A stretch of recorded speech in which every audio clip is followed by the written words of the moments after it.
Hello, I'm Emma Bell and I'm the Maths Enhancement Manager at Grimsby Institute. You can find me on Twitter as ltombray. So this is my video, Educating North East Lincolnshire for Brew Clee, Not by the Sea, on Saturday the 13th of June 2020. So I classify this video as a self-indulgent show and tell. I love collecting old memorabilia from education and from local history, and I'm going to show you a few bits today. And I'm going to start with Winteringham School from the 1940s. On Thursday the 11th of May 1944, Winteringham held their prize giving, and here we've got a programme of what happened that day. So we've got a list here of everybody who got a university scholarship, or passed an exam, or even passed the war certificate for the junior training corps.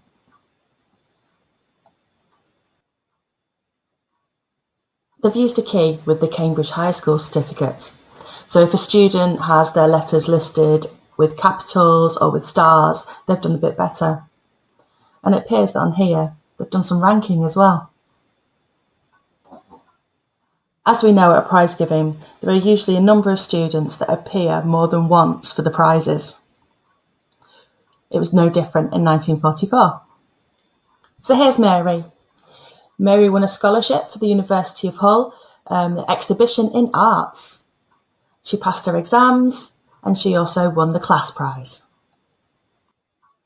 And A.G. Carruthers won the district scholarship for University of Hull, passed his exams, got the war certificate and also finished top of his class for mathematics.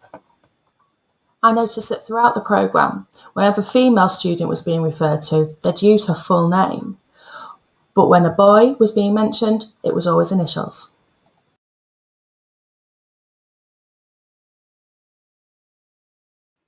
So moving slightly forward in history, I'm going to talk about the Maritime College now.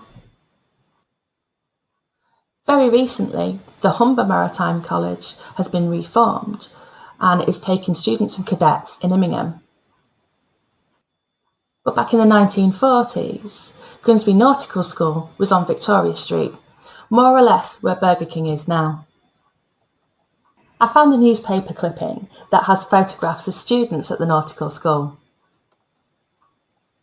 Here some students are working with a model of a steam trawler engine.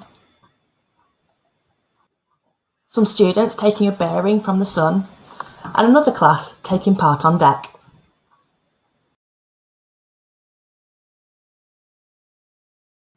One of my favourite finds on eBay has been a handmade, hand-stitched booklet of an excursion to London. The booklet is from 1949 and it appears to be an annual excursion to London that these students go on. It took place on Friday, July the 1st, 1949, and it was students from Burza Street Junior School. Burza Street School is now Burza Primary Academy. And this booklet was Mrs. Hall's and she was in seat 14.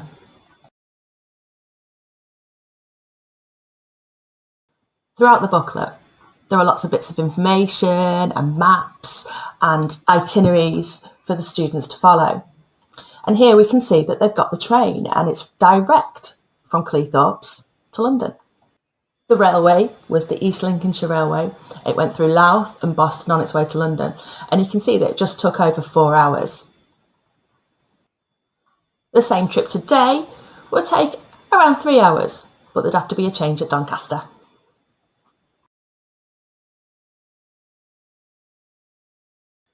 The itinerary was jam-packed. It really was a whistle-stop tour of London. They arrived about 3 o'clock in the afternoon and went to the zoo, and then had a coach tour of the rest of London. 2 lovely bits on the second page here.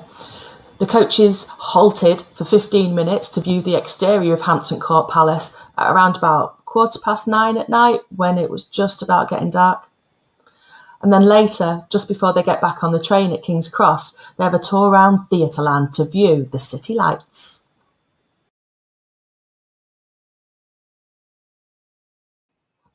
There's a gorgeous hand-drawn and hand-coloured map in the middle of the booklet.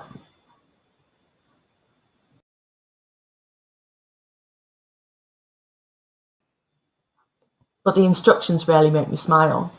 This first one, make sure that you've got your pack up and there'll only be cups of tea available on the train on the outward journey. This one was obviously part of the risk assessment. They've asked everybody within the school to wear the school colours in the form of a rosette or similar device in red and white. And the final point, the teachers being anxious that everyone has a good time.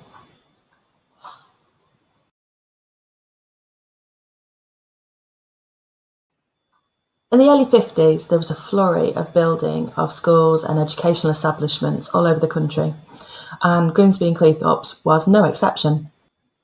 I found an article in the Architect and Building News from September the 17th, 1953, showing a new build of a primary school. So this was Queen Mary Avenue Infant School, and here's a picture of the gates that they were proud of. Popping onto Google Street View, you can see that same roof line today.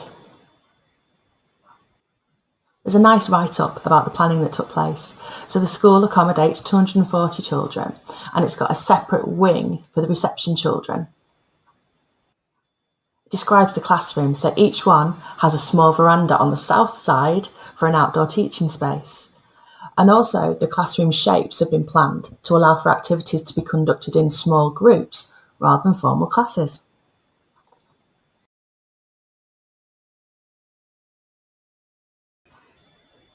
Here's the plan that they've included of the whole school.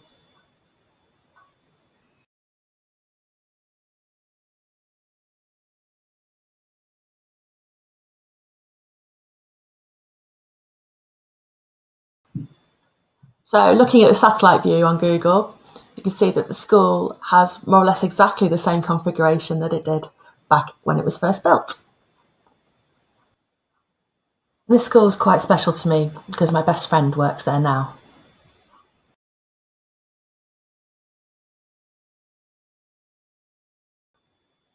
I found an old map from the 1940s of the area of Grimsby and Cleethorpes that this school was built in.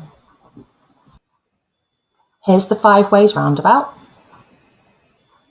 The school was built here, where some old allotments used to be. And then down towards the bottom, just off Car Lane, we can see Havelock School. And this is the same view today. You can see Five Ways again up in the top corner, and you can see Queen Mary Avenue Infant School and Havelock's new build.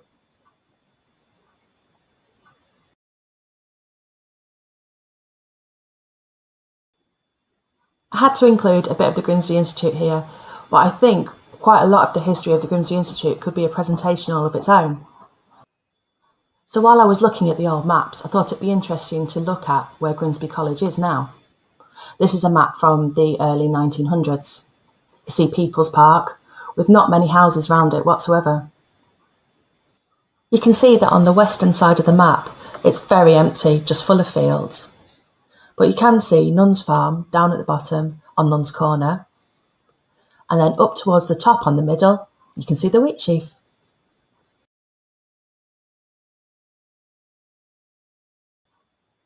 And then towards the end of the 40s, you can see the houses are starting to be built. There's lots of rows of houses, especially around People's Park and down Laceby Road.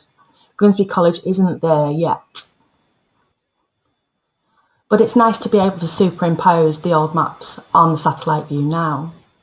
So here we go. So we can see People's Park, we can see Nuns Corner, and we can see where Grimsby College is and how much space it actually takes up on Nuns Corner. So here's the aerial view today.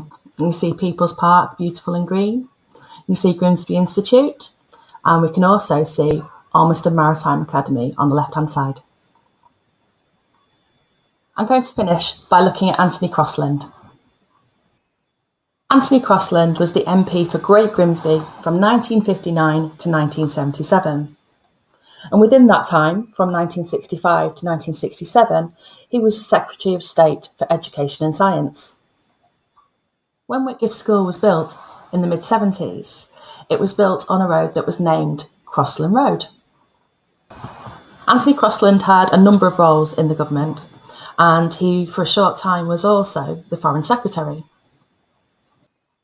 Just after he started this role, he met Henry Kissinger, who was on a visit to the UK.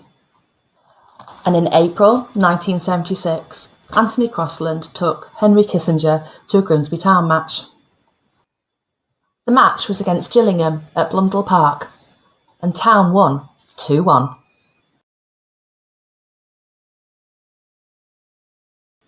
So there we have it. Thank you.